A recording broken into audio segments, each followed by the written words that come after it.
ra'iisul wasaaraha xukuumadda Soomaaliya mudane Xasan Cali Khayre ayaa xil cusub u magacaabay taliye xilka laga qaaday ciidamada asluubta Soomaaliyeed sareeyo guud Bashiir Maxamed Jaamac Bashiir Goobe xeer uu soo saaray ra'iisul wasaaraha oo lagu howlgelinayo wakaaladda dhismaha Soomaaliyeed ayaa Bashiir Goobe looga dhigay inuu noqdo maareeyaha guud ee wakaaladaasi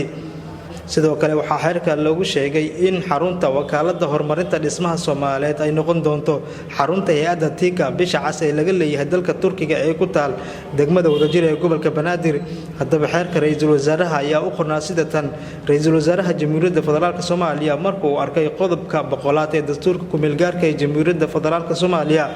markuu uu tixgeliyay baahida loo qabo in dib loo howlgeliyo wakaaladda dhismaha Soomaaliyeed si ay uga qayb qaadato kobcinta dhaqaalaha dalka markuu arkay aqoonta iyo waayo-aragnimada sareeyo guud Bashiir Maxamed Jaamac Bashiir Goobe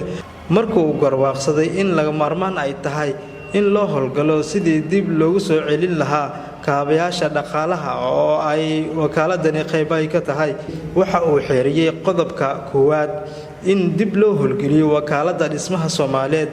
loona bedelo magaceeda wakaaladda horumarinta dhismaha Soomaaliyeed qodobka labaad in laga bilaabo maanta oo ay taariikhdu ku beegan tahay 25 bisha 8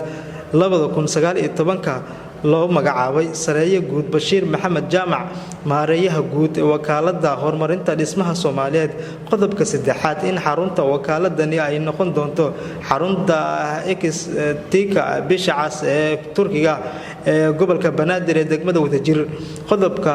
afaraad xeerkani waxa uu dhaqan galayaa marka uu saxiixo ra'iisul wasaaraha xukuumadda Jamhuuriyadda Federaalka Soomaaliya waxaana lagu soo saaray faahfaahinta rasmiga ah ee dowladda halkan waa Cirfiid Media fadlan subscribe saara mahadsanidin